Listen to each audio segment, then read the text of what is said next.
I got so much motherfucking design on right now. Break it down, bring it back, make it clap. I got 3 old thoughts, new guap, wear that thing. Bitches on my line, and you know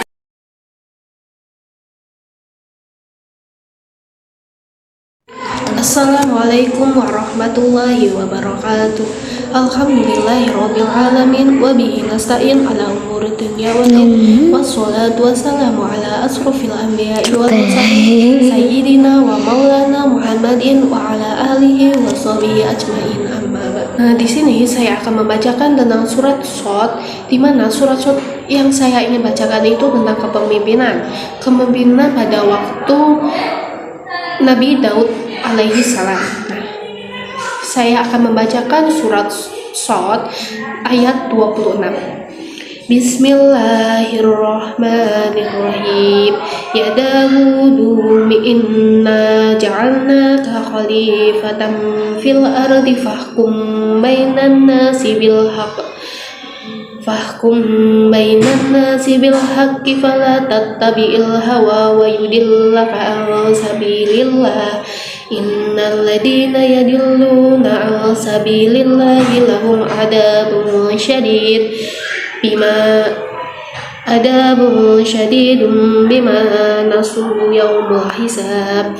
Yang artinya Allah berfirman, wahai Daud, sesungguhnya kami jadikan khalifah atau penguasa di bumi, maka berilah keputusan perkara di antara manusia dengan adil, dan janganlah engkau mengikuti hawa nafsu, karena akan menyesatkan engkau dari jalan Allah. Sungguh orang-orang yang sesat dari jalan Allah akan mendapatkan azab yang berat karena mereka melupakan hari perhitungan. Penafsiran Quran Surat Shad ayat 26. Di sini kami mengambil dari 3 kitab tafsir, yaitu dari tafsir Jalalain, tafsir Ibnu Katsir, dan tafsir Al-Ibris. Yang pertama yaitu penafsiran dari kitab tafsir Jalalain. Dijelaskan, hai Daud, sesungguhnya kami menjadikan kamu khalifah, penguasa di bumi, yaitu sebagai penguasa yang mengatur perkara manusia. Maka berilah keputusan perkara di antara manusia dengan adil, dan janganlah kamu mengikuti hawa nafsu atau kemauan hawa nafsu, karena ia akan menyesatkan kamu dari jalan Allah, dari bukti-bukti yang menunjukkan keesaannya. Sesungguhnya orang-orang yang sesat dari jalan Allah, dari iman kepada Allah, mereka akan mendapat siksa yang sangat berat karena mereka melupakan. Artinya, disebabkan mereka lupa akan hari perhitungan. Hal ini ditunjukkan oleh sikap mereka yang tidak mau beriman. Seandainya mereka beriman dengan adanya hari perhitungan itu, niscaya mereka akan beriman kepada Allah sewaktu mereka hidup di dunia. Kemudian yang kedua yaitu penafsiran dari tafsir Ibnu Katsir.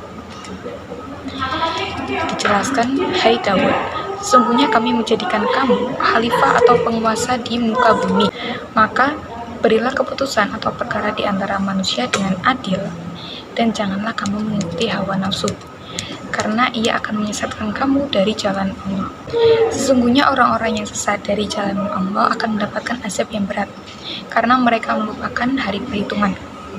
Ini merupakan perintah dari Allah kepada para penguasa agar mereka itu memutuskan perkara di antara manusia dengan kebenaran yang diturunkan dari sisinya, dan janganlah mereka menyimpang darinya, yang berakibat mereka akan sesat dari jalan Allah. Kemudian yang ketiga yaitu penafsiran dari tafsir Al-Ibris. Bisri Mustafa menyatakan, wahai Nabi Daud alaihissalam, sesungguhnya Allah menjadikan kamu khalifah di bumi untuk mengurusi urusan manusia. Maka dari itu, buatlah hukum di antara manusia dengan hukum yang hak atau adil. Dan janganlah menuruti hawa nafsu, karena hawa nafsu menyesatkan manusia dari jalan Allah. Sesungguhnya orang-orang yang sesat dari jalan Allah, yaitu iman kepada Allah itu, mereka akan mendapatkan siksa yang sangat pedih karena mereka lupa kepada hari hisab. Seandainya mereka tidak melupakan hari akhir, mereka pasti akan beriman ketika hidup di dunia. Hadirin yang berbahagia, dalam kitab Al-Tibr Al-Masbuk fi Al-Nasiha Al-Muluk atau Mutiara Nasihat-Nasihat untuk para pemimpin dan penguasa karya Imam Al-Ghazali, setidaknya ada nasihat untuk para penguasa dan pemimpin, yaitu pertama, pemimpin harus mengetahui kedudukan dan pentingnya kekuasaan. Sesungguhnya kekuasaan adalah sebagai nikmat dari Allah SWT. Siapa saja yang menjalankan kekuasaan dengan benar, ia akan memperoleh kebahagiaan yang tidak ada bandingnya. Sebaliknya, siapa yang lalai dan tidak menegakkan kekuasaan dengan benar, ia akan mendapatkan siksa karena kufur pada Allah SWT. Kata Nabi SAW, sehari seorang pemimpin yang adil lebih utama daripada beribadah 60 tahun. Dan satu hukum ditegakkan di bumi akan dijumpainya lebih bersih daripada hujan 40 hari. Hadis riwayat Tabrani, Bukhari, Muslim, dan Imam Ishaq. Inilah pentingnya menjadi pemimpin yang adil. Kedua, seorang pemimpin seharusnya berusaha untuk selalu senantiasa merindukan petuah ulama dan gemar mendengarkan nasihat mereka. Ketiga, hendaklah engkau berupaya dengan sungguh-sungguh untuk meraih keridhaan rakyatmu melalui cara-cara yang sesuai dengan tuntutan syariat. Rasulullah SAW bersabda, sebaik-baiknya pemimpin kalian adalah pemimpin yang kalian mencintai mereka dan mereka pun mencintai kalian. Mereka yang mendoakan kalian dan kalian pun mendoakan mereka. Hadis riwayat Sahih Muslim. Oleh karena itu, jadilah pemimpin yang tidak hanya fokus pada apa yang dilakukan, tetapi juga fokus pada rakyatnya.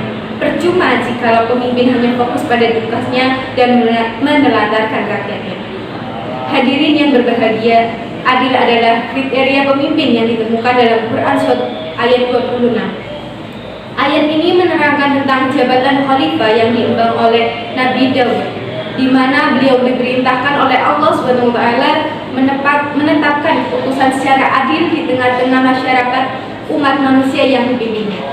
Redaksi Quran Surat Shad ayat 26 yang menjadi acuan utama kriteria keadilan bagi seorang pemimpin. Sepatutnya seorang pemimpin yaitu mereka yang berjiwa keadilan tinggi, karena dengan adil tidak hanya negara yang berhasil, tetapi pemimpin itu sendiri dan rakyatnya lah yang berhasil. Hadirin yang berbahagia, tidak hanya adil, kepemimpinan juga harus dilandasi dengan ajaran Al-Quran dan Sunnah, yang acuan utamanya adalah meneladani Rasulullah SAW dan Khulafaur Rasyidin. Prinsip-prinsip dasar kepemimpinan Islam yaitu prinsip tauhid atau prinsip dasar, prinsip musyawarah atau syura, prinsip keadilan, dan prinsip persatuan ukhuwah Islamiyah.